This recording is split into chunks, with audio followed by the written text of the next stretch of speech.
Сәлем қыздар. Кепкен жемістерден компот жасайтын боламыз. Жемістерімізді жақсылап 3 қайтара жуып аламыз.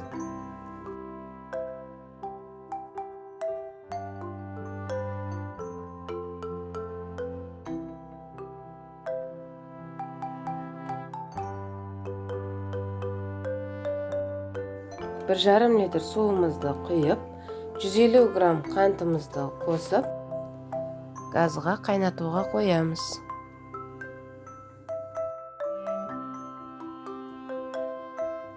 Компотымыз қайнады. Қақпағын қиғаштап, орташа отта тағы 10 минут қайнатамыз.